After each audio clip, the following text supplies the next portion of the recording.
նոր աշխարհի հետ են գործ ունենալու մի քանի տարի հետո։ Ես այսօր չխոսեցինք, դա շատ կարևոր թեմա է, թե տեխնոլոգիական ինչ մեծ փոփոխություններ են սպասվում նույն 26 թվականին, որը 25 թվականից շարունակություն է, որտեղ սրա մասին շատ կարևոր այս մասին գրեթե չի խոսվում, նախ այո, որովհետև մենք այնքան ենք այսպես ընկղմված մեր այդ փոսի մեջ եւ մենք չենք կարողանում զգալ, որ աշխարհում լրջագույն նոր տեխնոլոգիական ու քաղաքակրթական զարգացումներ Հայաստանի մասով կոնկրետ ինչ բարեբախտաբար այն որոշումը, որ կայացրել են Հայաստանում արհեստական բանականության գործարան ստեղծելու, դա այդ որ ասում են փչացած ժամացույցի օրը երկու անգամ ճիշտ ժամանակը ցույց է տալիս, իշխանությունը թույլ տալով դա,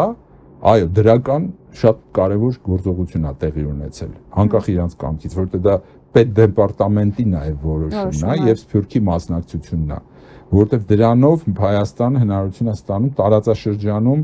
նոր ստեղծվող տնտեսական, այս տեխնոլոգիական ճարտարապետության մեջ կատարելու շատ յուրահատուկ ու կարևոր դեր։ Ու դրանով Հայաստանը տարբերվում է թե Վրաստան, թե Ադրբեջան, թե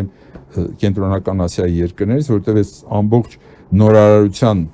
ներդրումների 70%-ը Հայաստան է գալիս, այս փոքրիկ երկիրը։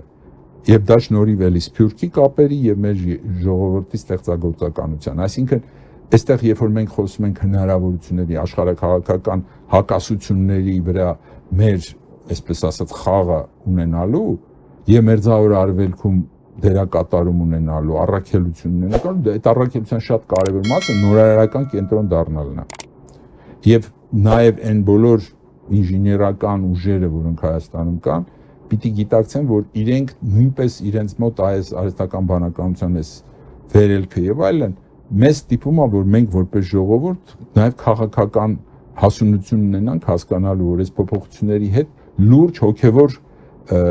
երկընտրանքներ են առաջանում արհեստական բանականության հետ կապված։ Եվ այդ իմաստով սա զուտ ինժեներություն չի նաեւ։ Սա լուրջ հոգեվոր որոշումներ են լինելու առաջիկա տարիներին։ Եվ լեզուն պատահական չի, չէ՞ որ սիլիկոնային հովիտի խոշորագույն ընկերությունների այդ բարագլուխները խոսում են հոգևոր քրիստոնեական արժեքներից եւ լեզվից եւ այլն։ Ինչ պատահեց տեխնոլոգիայի եւ խոշոր բանկիրներ եւ այլն, ինչ պատահեց, որտեղ առանց դրա չի լինի։ Այդպիսի քաղաքակրթական փոփոխությունների առաջ է մարդկությունը կանգնած եւ մենք էլ որպես ժողովուրդ գոնե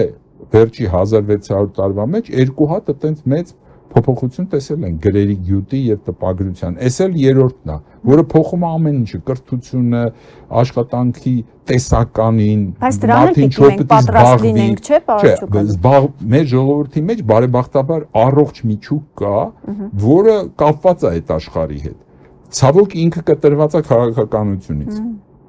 Հիմա մեր խնդիրը պիտի լինի այդ միջուկին նույնպես, այսպես ասած, իր արմատների հետ կապել, որպեսզի իրենք, ես վստահ եմ, իրենք լավ հայ մարդիկ են, բայց այնպես չի, որ իրենք աշխատանքի բերումով անդադ զբաղված լինելով իրենց գործերով կողքից են նկատում, որ ինչ-որ անառողջ, այսպես ասած, տոքսիկ միջավայր է առաջացել իրանց շուրջը։ Իրանց համար էլ հաճելի չի այդպիսի Հայաստանը, բայց այդ մարդկանց աճի նաև գիտակցության խնդիր կա եւ Բևերը ես կարծում եմ աշխատանք ունի անելու այդ ուղղությամբ նույնպես։